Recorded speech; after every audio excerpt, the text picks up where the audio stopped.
Despite these dramatic changes, many Americans and policymakers do still embrace this sort of zero-sum contest view, and I think that's true here as well and throughout the world. The belief that we are winning at trade when our producers sell more stuff than their producers sell remains stubbornly incongruous with the facts of globalization. National policies still tend to reflect the old ideal of a national economic interest, and that ideal, whatever it is, that standard, is still too often conflated with domestic producer interests, though producer welfare has never been an adequate proxy or a good proxy. And we've all heard that consumption is the sole end and purpose of all production, but we still flirt with these misconceptions. It's even less appropriate today. Trade policy tends to be ignorant of the changes, and this bias toward producers needs to stop. We can look no further than the fact that governments continue to engage in trade negotiations on behalf of their producers. We will give you access to our market if you give us access to your market. This is a funny thing. The WTO did a trade policy review of the United States a few years back, and in it said one of the reasons the United States has experienced remarkable growth is because it's relatively open, relatively low average tariffs, and its openness to investment and trade, et cetera. And President Bush at the time had this report in his hand at the United Nations, and he was saying, look, the WTO says we're growing because we're open. That's why we're willing to open more if other countries do the same. So they want to get it, but they don't always get it. The interests of domestic producers, unfortunately, are always mistaken, are conflated with the number of employees. But employment is a weak and misleading measure of the health of producers. It's really the value of output that matters. It's the value of output that determines the size of the economy. That's what GDP is all about. It's not how many workers you employ that matters, but really how few, or put differently, how productive each is. If you have 10 workers, you need 10 workers to produce $1,000 worth of output. That's $100 of output per worker, or $100 salary per worker. But if through some labor-saving technique 5 workers can produce that same output, well, their wages go up to 200, and there are 5 people who can use their efforts, employ their efforts elsewhere in the economy.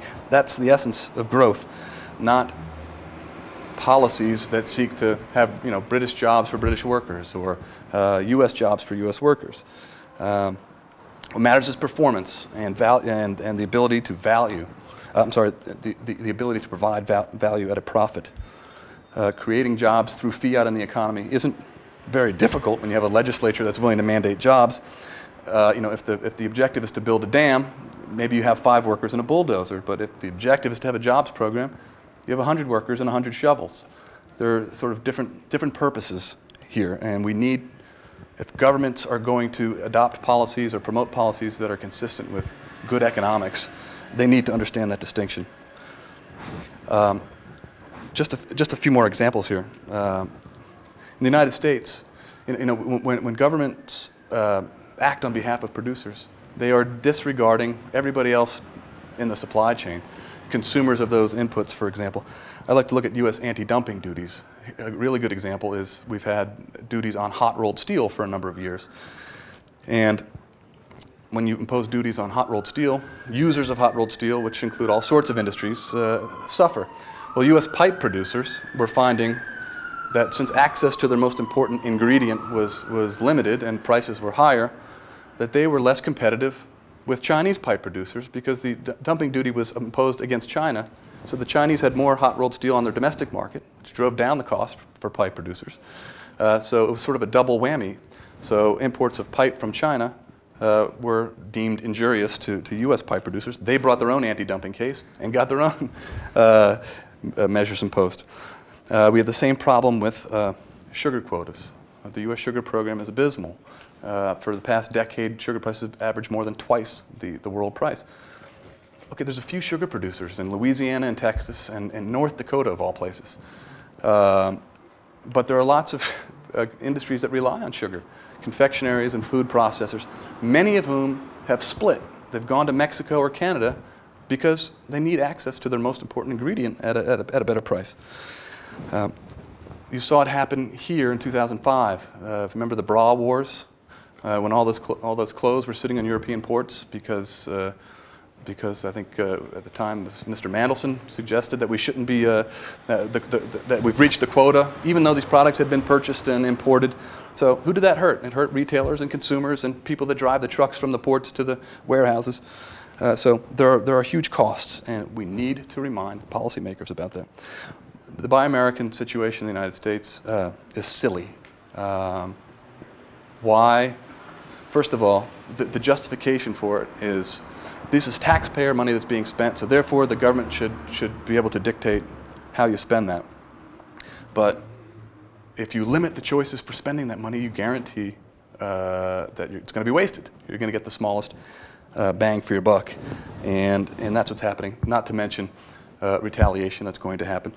You know, at first I looked at the Buy American provisions, and once the Congress changed the law to say we're going to make sure that we honor our international commitments, I said, well, all right, it's not that big of a deal. I mean, it still stinks that we have it to begin with, but it's not going to change things that much. But it does change things, because U.S. economic activity, you know, the economy is what, G plus C plus I plus net exports. Well, the G, the government spending, has gotten so much larger, and the rest of the economy has slowed down. So most U.S. spending is coming from the government now, and the government spending is protected from competition. So you have a lot more money that's being protected. So that's a big problem. So there are many other examples. I'll just try to conclude here. Governments should not be negotiating on behalf of their producers. All right, we should be negotiating they should be working to ensure that their citizens have the most opportunities. It's not a competition for markets. It's more really a competition for investment. It's a competition for human capital. It's a competition for securing a spot on the global supply chain, and every country wants to secure the highest spot on that supply chain. Right now, the way things are, some of the richer countries are going to be on top. And if they want to stay there, they have to make sure that they don't have policies that inhibit people from acquiring skills, that stunt and retard capital formation. You need to be frictionless, and the best way to do that is for the government to open up the borders, to have as few rules as possible, but consistent rules, and let's see how this thing plays out. The reality is that globalization has been making this old adversarial framework obsolete, and we just need to be more forceful in the way we remind policymakers of that. So thank you.